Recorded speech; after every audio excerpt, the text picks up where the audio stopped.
So one thing the Jewish people are very concerned with are names. You can find it in Schindler's List. They're very obsessed with names. There is no name. You have no name. It's only Jesus Christ. Now, I'm against the church teaching that. That's mean losing your own identity and only becoming Jesus Christ.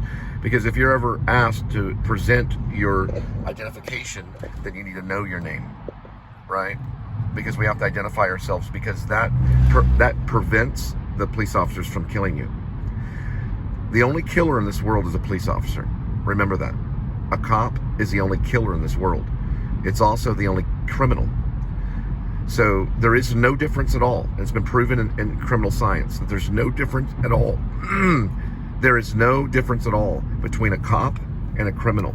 They're exactly the same. There's no difference at all. They're exactly the same. Many of them end up in prison. Many of them are on drugs. And they're exactly the same. One holds a badge, the other doesn't. Now, which one would go to heaven? The criminal. The criminal would go to heaven. All cops will burn in hell. They will fry in hell with that badge and that gun. Jesus told us, if you live by the sword, then you'll die by the sword. It's a true thing. It's been proven in science. It's been proven in law. And it's been proven in theology. It's also the truth and the way. So if you're a cop and you have a badge and you have a gun, you're on your way to hell. You're on your way to hell. You understand? You're on your way to hell. That's true fact. And it's also going to be in rib. They are there to create what's known as Dog Night Out.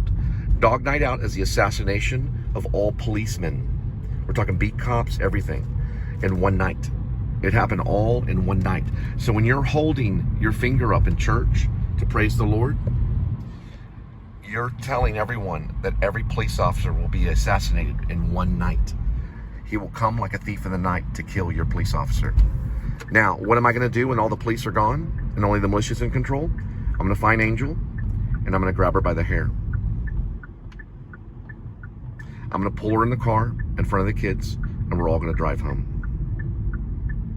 I'm going to do that in front of her mother, if God so permits it. That's a form of discipline. I'll grab her by the hair and drag her into the car. The kids will see this. There will be no police officer around to file the assault charge or the domestic abuse. There'll be no police officer around. And the kids will witness it. Because you have to discipline your wife.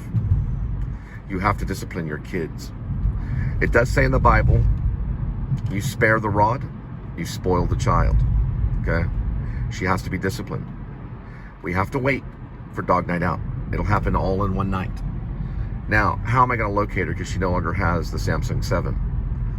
That is going to be God, and the location will be given to me by Josh Smith or Ricky Primrose. They'll have her location. Exact. And they'll talk to me and they'll say, Cole, be kind.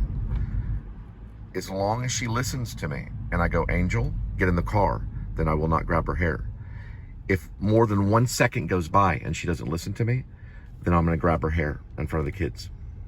Because by the time I see her, she's going to go right to the car. And the kids are going to follow. And there's going to be no question. Now, is this really going to happen? It might happen in rib. Because I can jump out of rib at any moment in the fantasy novel, and I can write real life. Because a novel is mostly fantasy, but it has moments of realism. So I can write that scene so that she can read that chapter and know what I'm going to do to her. I am going to grab her by the hair. I'm going to pull her in the car in front of everybody, her friends, in front of her mom, and in front of the children. Once she's fastened in the seatbelt, she'll probably be passed out by then the kids will get in the car. And kids, you know to listen to me. You know what I do. Now, Gwendolyn, you don't know me, but if you don't listen to me, you'll get a spanking. You understand? I will spank you with an open hand. And David, I'll knock you out, buddy. I'll knock you right out. So you better listen to me. I know exactly where to hit you on the chin. You understand? So when I say get in the car, everybody gets in the car. No one opens the door, and we're going home. Now, we got that figured out. That scene probably will be in rib. And you can read it in my fantasy novel, because I can promise you it ain't ever going to happen.